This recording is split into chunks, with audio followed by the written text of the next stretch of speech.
Olá, pessoal! Vamos então seguir aqui com a nossa formação de gestores. E agora nós estamos num momento que a gente vai falar aqui no módulo 6 sobre planejamento estratégico. Como criar um planejamento estratégico com base na visão dos gestores de área, criando ações práticas para manutenção dos sistemas de qualidade existentes. Então, a nossa ideia aqui é fazer uma relação, né, promover o engajamento com as pessoas que são responsáveis também por áreas da empresa.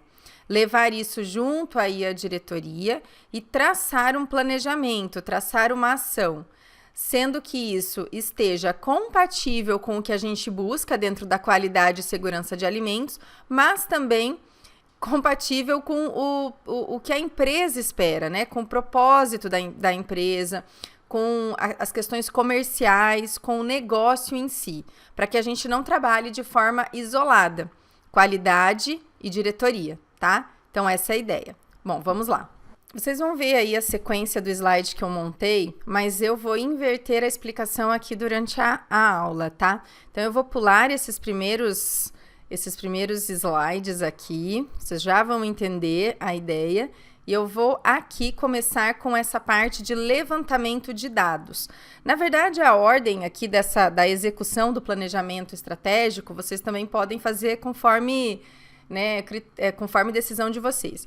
Mas fazer o levantamento de dados antes, previamente, a uma conversa, a uma reunião, a um envolvimento aí, né, um trabalho de envolvimento de gestores e diretoria, vai dar mais força para nós, tá? Como gestores, vai dar mais embasamento para aquilo que a gente quer fazer, que a gente quer construir dentro de um planejamento estratégico.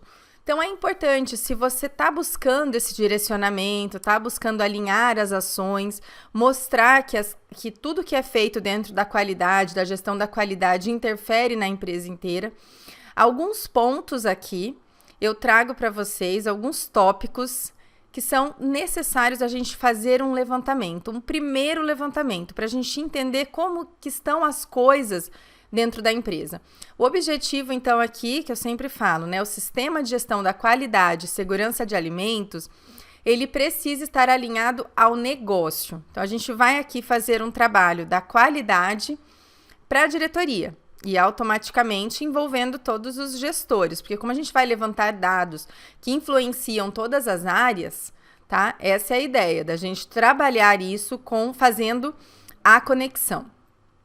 Mas nós, como qualidade, a gente tem acesso a algumas informações, a gente acompanha algumas questões dentro de todo o sistema, então a gente já consegue previamente levantar alguns dados. Eu coloco aqui alguns tópicos que são sugestões, você pode colocar até mais ou menos, conforme a realidade aí que cada um tem. Mas, um primeiro tópico importante para a gente puxar dados, puxar informações. Conformidade regulatória e conformidade de cliente. A gente pode fazer esse primeiro estudo, isso é levantamento de dados, quer dizer que a gente vai puxar o histórico. Posso focar no último ano, nos últimos 6 meses, ou posso focar de uma forma geral o histórico que eu já conheço da empresa? Pode, tá? A ideia é que a gente faça um levantamento aqui, então a gente vai analisar, né? Nesse primeiro caso, fazer um mapeamento normativo por país, mercado, requisitos de clientes chaves, tá? Eu sei que você já vai ter isso, você já sabe se a empresa exporta, se a empresa vende para mercado interno, se tem algum cliente que exige alguma coisa específica em termos de legislação. Isso é um primeiro trabalho que a gente tem na gestão da qualidade, que é montar, reunir as legislações que nós temos que atender, né? Aquilo que a gente trabalha para atender. Isso é algo que em algum momento, em algum lugar você tem isso escrito, em algum momento você já fez esse estudo. Se não fez, é importante fazer esse resumão. Então, a gente vai analisar todos esses pontos e identificar, nesse momento, se tem algo não compatível. Se tem alguma legislação que a gente não está conseguindo atender na íntegra. A gente tem lá, vamos falar da legislação de alergênicos, por exemplo, que já não é tão recente assim. Temos aí um monte de coisas que prevê dentro dessa legislação, um monte de pontos, de estudos que a gente precisa fazer. Será que isso é algo que está sendo aplicado? Será que a gente está bem compatível com o que diz na legislação?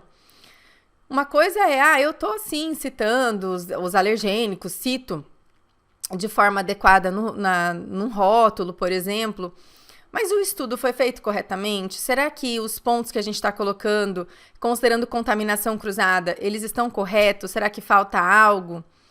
Como que foi feito esse estudo, né? A gente tem furos nesse estudo que acaba infringindo uma legislação, situações de rastreabilidade, situações de análise, por exemplo, em relação aos produtos, a análise do produto acabado que eu tenho que fazer. E aqui também entra as necessidades dos clientes, então alguma exigência que ainda você não está conseguindo atender, uma análise que não está conseguindo fazer. Quais são os pontos hoje em relação à legislação, em relação a cliente, que não estão ainda sendo atendidos na totalidade, se houver? Faça um levantamento, por quê? Esse é o primeiro aspecto para uma empresa existir, cumprir as legislações que determinam a existência da empresa. Legislação, clientes, isso pode levar a multas, você pode perder contratos com clientes, então as consequências desse não atendimento ou de negligenciar algumas determinações, o impacto ele é grande, ele existe. Tá? Então a gente precisa ter isso em mente, porque se a gente tiver algo que esteja muito fora, temos que trazer isso para a discussão. Então, primeiro dado importante para você levantar.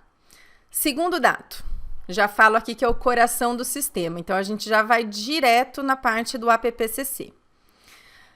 Provavelmente vocês já devem ter aí um plano estruturado, talvez ele não esteja na melhor forma dele, ou talvez não tenha sido um estudo tão aprofundado e criterioso, mas já existe um estudo de perigos, já existe um PCC, um PPRO, se for a da FSSC 22000, já tem alguma situação. Então, pega esses pontos que vocês já definiram e analisa os dados. Aí você pode analisar os perigos que foram identificados, validações que foram feitas desses pontos. Será que a validação realmente demonstrou que um PCC é eficaz? O controle desse PCC, ele realmente está acontecendo? Será que se eu tive uma mudança de processo, de equipamento, eu fiz alguma revalidação? Então, identificar esses pontos. Esse PCC, ele está ali só para falar que é um PCC ou ele está sendo monitorado? Ou a eficácia do monitoramento dele, né, realmente vale? Tem diversos casos, quando eu vou avaliar um estudo de APPCC de uma empresa, eu vejo que aquilo lá ficou no papel. Às vezes, por exemplo, você vê um equipamento relacionado ao PCC que deixou de ser calibrado. Como que eu não vou calibrar aquele equipamento que é um medidor de uma temperatura, por exemplo, e eu falei que ele é PCC? Sabe, umas coisas assim que não batem. Ou às vezes um equipamento que faz parte de um PCC vai para uma manutenção e ele é interrompido o uso por algum motivo. Temos aí exemplos de detectores de metais que você tira do processo para fazer uma manutenção, mas não para o processo continua.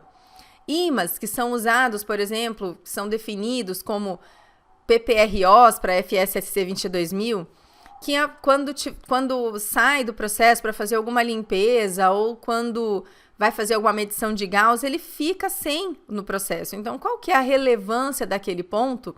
Se em alguns momentos ele sai do processo, você tira ele do processo e você perde esse controle. Então, esses pontos, né? Fala, poxa, a gente está se dedicando ali, falando, mencionando, aí treina as pessoas para falar, olha, isso é um PCC, isso é um PPRO, mas de fato, na prática, os controles não estão acontecendo, o rigor não é dado. E outros pontos, a gente pode avaliar análises, por exemplo, de verificação daquele PCC que a gente está fazendo, estrutura que está impactando em algum ponto de perigo. Juntar dados, né? Aqui alguns exemplos até de KPIs, eu coloco alguns indicadores que talvez você já tenha. Como você vai levantar dados, tem que ser algo que já foi construído. Então, desvios de PCC, por exemplo, né?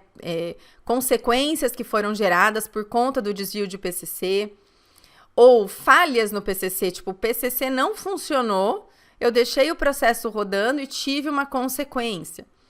Situações que envolvem esse ponto e que justifica o fato dele ser importante, ou às vezes ele está ali e nem é tudo aquilo que foi falado.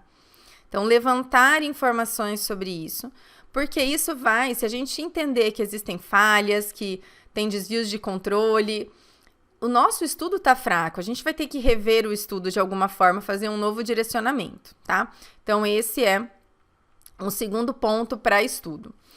Outro ponto aqui para a gente levantar: excelência operacional e padronização. Isso tem a ver com o processo. Agora, não só o PCC, a gente focou no PCC, que é o ponto estratégico, né, em relação a perigos e riscos, mas em outras etapas do processo agora. Analisar aderência a padrões, variação de processos, gargalos no processo produtivo, eficiência ligada à segurança de alimentos. Então, outros pontos no processo que a gente percebe. Às vezes, uma análise que a gente está fazendo e a gente não tem um padrão estabelecido, é uma inspeção visual e não existe um padrão. Né? Tem muita variação de qualidade, por exemplo, variação de produto que a gente não consegue padronizar.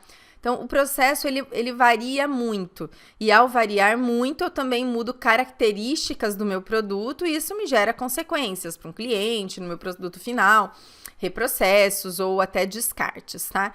Então, identificar esses problemas crônicos e persistentes que vocês observam durante a produção, que falta uma padronização, uma organização, até mesmo aqui, a padronização da limpeza é importante. Quando eu não tenho uma atividade padronizada, a ideia é que o que vai acontecer é que cada um vai fazer de um jeito, cada um vai fazer do seu jeito. E isso vai gerar desvios mais acentuados, em alguns casos, do que outros. Eu vou ficar totalmente desnivelado. É isso que a gente vai buscar. Processo produtivo, processos de limpeza, pontos relacionados à manutenção, a análises, controle de qualidade. Então, busque levantar esses dados. Importante falar aqui que nós, como gestores da qualidade, alguns dados desses a gente tem fácil acesso porque a gente acompanha na rotina. Outros a gente talvez tenha que investigar melhor com a equipe, o responsável daquela área, dependendo de como é a organização aí na sua empresa.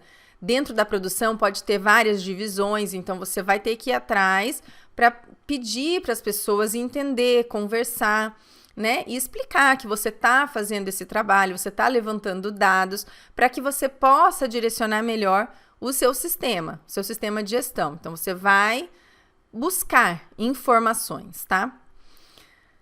Situações relacionadas a pessoas, a cultura, competências, engajamento de lideranças. Então, pessoas de uma forma geral.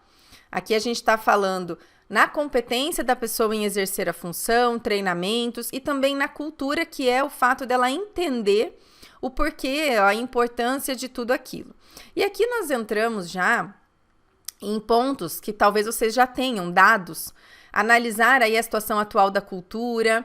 E a cultura, como a gente sabe que abrange, né, várias ações para a gente poder desenvolver, automaticamente nós já temos alguns. Se já está bem construído, a gente vai ter algum indicador, alguns dados aí para trabalhar. Podemos até puxar a questão de treinamentos. Talvez, se você não tem ainda cultura bem desenvolvida, você já deve ter alguma ação para treinamento. Então, buscar treinamentos que foram realizados, os treinamentos, por exemplo, críticos, de boas práticas, de sistema PPCC, porcentagem de treinamentos realizados ou a porcentagem de pessoas que realizaram os treinamentos, a gente pode puxar o índice de eficácia. Se você já tem o sisteminha para avaliar a eficácia, seja por uma avaliação, uma provinha que você faz com a equipe ou até mesmo uma avaliação do gestor para a sua equipe. Avaliando o dia a dia, avaliando se a pessoa realmente está ali trabalhando, né, engajado dentro dessas orientações. Aí a gente tem a taxa de desvios ligados a comportamento também. Então, eu posso puxar aqui, por exemplo, auditorias que foram realizadas, avaliações relacionadas à parte de higiene e saúde. Então, esses são pontos que mesmo que você não tenha uma cultura já bem trabalhada, essas questões, elas provavelmente já existem de alguma forma. Então, puxa esses dados. Se não tem a informação completa sobre treinamentos, fale com o RH, puxe os dados existentes, análise de eficácia, puxe as informações. Se você já fez algum questionário mais direcionado à parte de cultura, de avaliação de gestores, engajamento de gestores, já puxe esses dados também, para a gente entender. E aqui, como é um levantamento, não é que a gente vai juntar todos os indicadores e dados, uma coisa, né, tão gigantesca, senão vai perder a função, tá? A gente está querendo levantar dados que são aqueles pontos mais críticos que a gente está observando dentro de cada contexto. Então, você pode entender, enxergar que a equipe da área comercial, por exemplo, ela não está engajada com o sistema de gestão. Então, você identificou, a partir de um questionário, a partir de uma avaliação de cultura, esse furo. E aí você quer trabalhar isso, né? É algo que você precisa mudar, você precisa melhorar. Aqui a gente está buscando levantar informação. Vai envolver todas as áreas da empresa. E aí a gente vai listar ali os principais pontos, as principais áreas, pessoas importantes nesse sistema que estão contribuindo ou de forma positiva ou de negativa para isso acontecer. Então, esse é um outro ponto. Depois a gente puxa informações sobre fornecedores, resiliência de suprimentos, então a adaptação que a gente vai tendo em relação a isso, né? Falta fornecedor, falta item, como que a gente faz, como está as compras de emergência. A gente sabe que a qualificação ela precisa existir, mas que também em alguns momentos a gente vai passar por situações que vão nos fazer tomar uma decisão para um lado ou para o outro. Não vou conseguir comprar desse fornecedor que está qualificado, ou ele não conseguiu me entregar, eu vou precisar comprar às pressas de um fornecedor que eu não tenho uma qualificação completa. Levante as informações de como está isso. E aí você pode puxar, analisar a classificação de risco por fornecedor que você definiu. Então, que tipo de informação ou de avaliação você faz para cada classe de fornecedor? Isso lá na qualificação. Tem auditorias, pede certificação, é feito por questionário. E aí puxa o levantamento disso. Os fornecedores críticos, quantos deles realmente estão aprovados? Existem fornecedores que você está comprando sem estar totalmente aprovado? Existem situações, incidentes graves por fornecedor que está te trazendo consequência.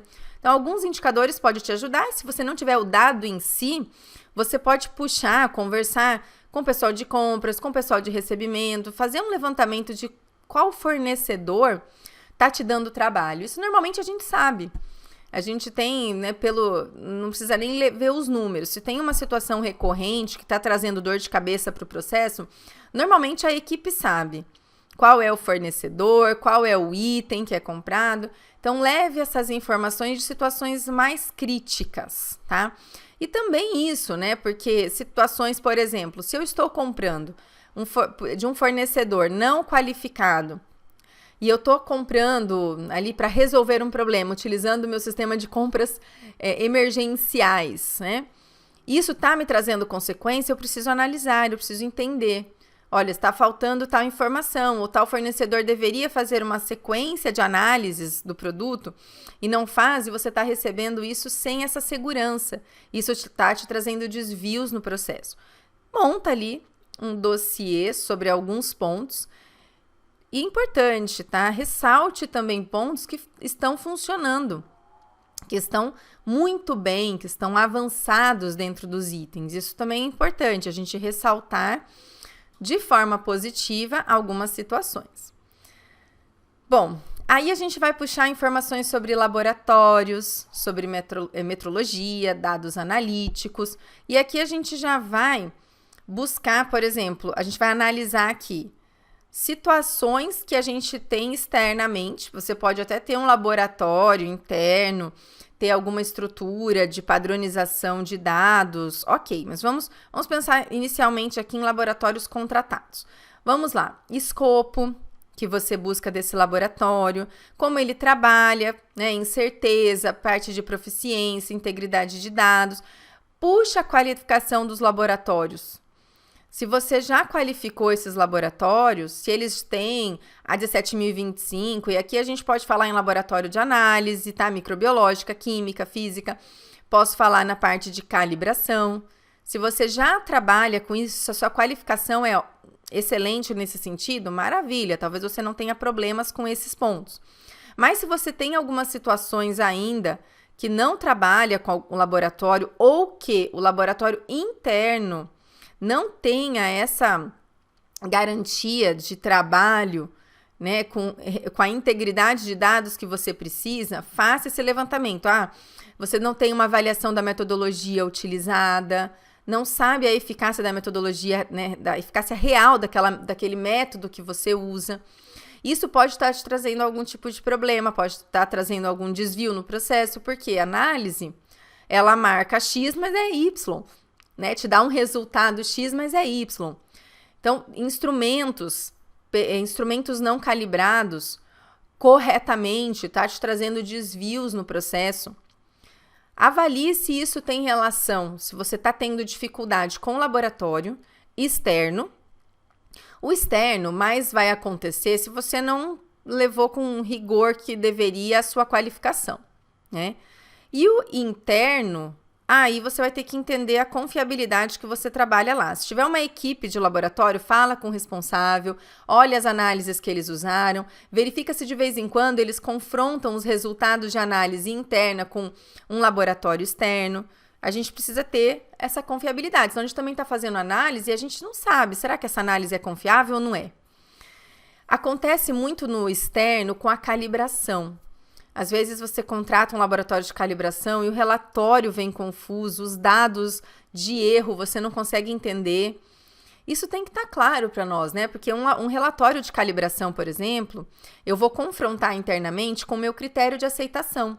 Mas como eu vou fazer isso se eu não consigo enxergar num relatório os erros exatamente ali que foram dados, né? Que foram registrados?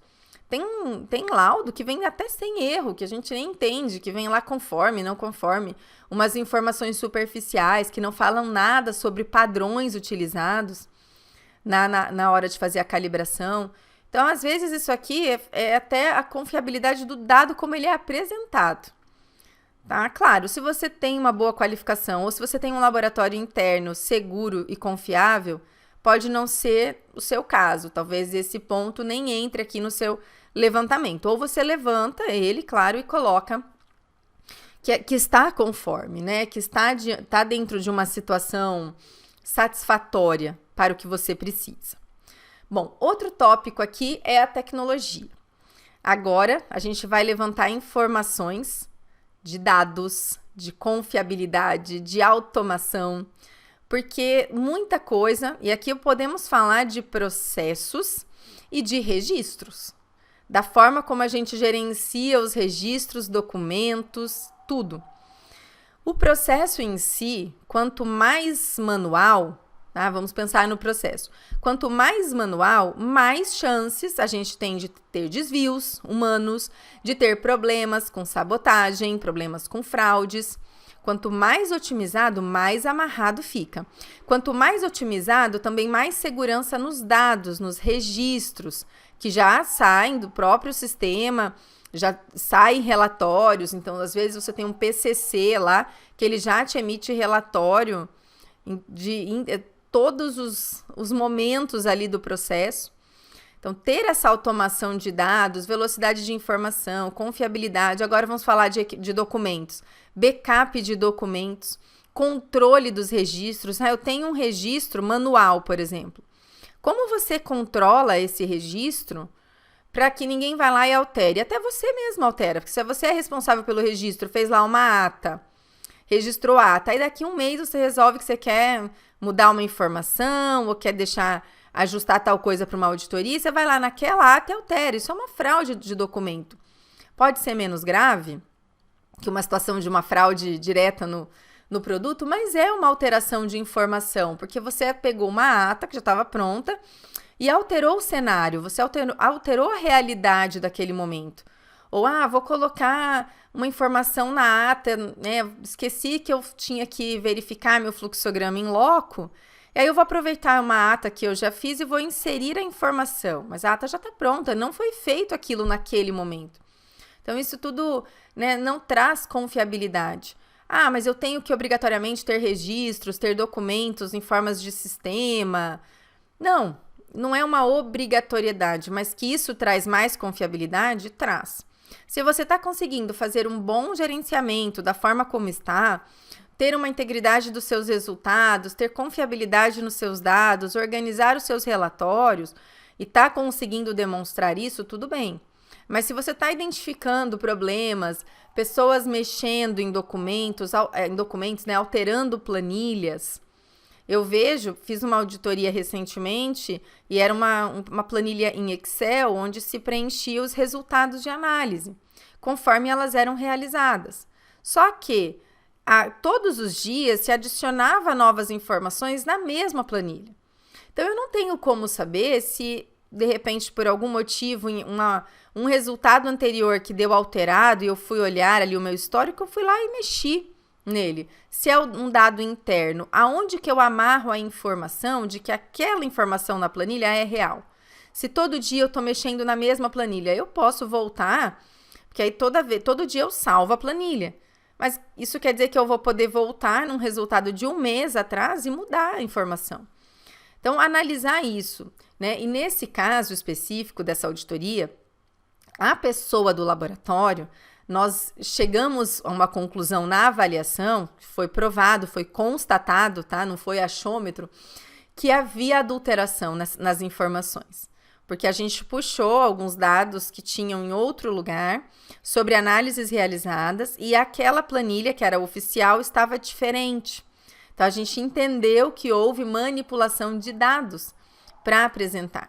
E existe essa vulnerabilidade. Então, a gente vai levantar isso. Quais são as vulnerabilidades? Quanto mais manual, mais vulnerabilidade tem.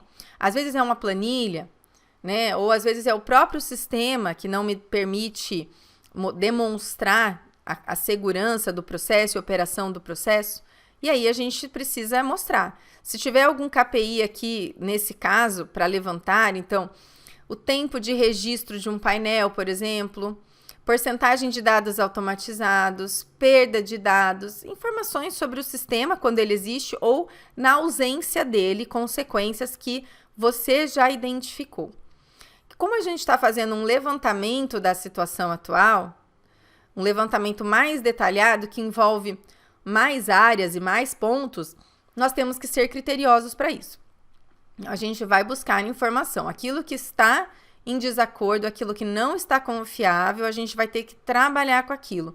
Significa que a gente vai resolver todos os problemas com esse levantamento? Não. Mas vocês vão entender onde eu quero chegar. A gente está falando de planejamento estratégico. Não tem como planejar algo se a gente não busca informações da realidade, dos pontos mais críticos. Isso que nós estamos fazendo aqui, tá? Bom, desenvolvimento de produto e mudança controlada. Se você tem uma área de desenvolvimento de produto, faz uma gestão de mudança de ações, pode ser uma mudança de formulação, pode ser uma mudança mais voltada à parte estrutural do processo, se isso já é algo controlado, vamos puxar informações sobre isso. Primeiro, analisar práticas de desenvolvimento, avaliação de perigos em mudanças, tá? Então, como que funciona um desenvolvimento hoje de produto. Isso é registrado? Isso é trabalhado? Avalia-se novas possibilidades de contaminações? Em uma mudança, uma gestão de mudanças que vão ser realizadas, avalia-se os perigos relacionados, as consequências, o que vai estar envolvido ali? Avalia-se pontos de rotulagem, situações de alergênicos. Quando eu desenvolvo um novo produto, por exemplo, e eu vou acrescentar esse produto na linha produtiva posteriormente, como a gestão de alergênicos é identificada? Como o estudo do rótulo para essa informação é trabalhado? Existe comunicação entre as áreas? Se vai haver uma mudança hoje estrutural na empresa, que veio demandado ali de uma área X, A equipe de segurança de alimentos que existe sabe, o pessoal da qualidade é informado, pensam-se juntos sobre perigos, sobre novas contaminações existentes, como que funciona esse trabalho. Isso flui bem? Se flui, ótimo. Se não, é um ponto que a gente tem que ressaltar para a comunicação. Porque a gente às vezes está fazendo mudanças, até melhorias, e depois a gente bate na trave ali, tendo que voltar atrás e tendo que refazer situações. Né? Um caso que eu cito de exemplo, que numa auditoria interna que eu fiz, houve uma reforma muito legal na fábrica, mas foi adicionado um banheiro com acesso direto à produção, que é uma regra que a gente sabe que não pode, é uma regra básica para segurança de alimentos. Isso foi feito pensando em todo o layout, estrutura da fábrica, mas não pensou-se nos perigos, não avaliou junto à ESA essa situação. Então, depois teve mais trabalho, porque aí depois de feito ali, quebrado parede, teve que quebrar novamente, teve que fechar o local. Então, é algo que gerou uma consequência, porque não estava havendo essa prática de trabalhar o desenvolvimento como um processo e a gestão de mudança. Então, levantar, se já você tiver KPIs de mudanças com avaliação de risco aprovada, puxa, se as mudanças que estão fazendo avaliação de risco, puxa, se está tendo desvio pós-mudança, então planejou uma mudança e furou em alguns aspectos e depois você teve que corrigir aquele problema. Puxa um histórico sobre isso, né? Desenvolvimento de produto pode ser a melhoria também, uma mudança de um ingrediente ou de um insumo ou de uma embalagem. Pode ser pequenas mudanças também. E mudanças que envolvem o processo como um todo, que envolvem equipamentos. Vamos levantar informações, certo? Bom, na próxima aula aqui a gente continua com os outros tópicos que a gente vai avaliar. Vamos lá?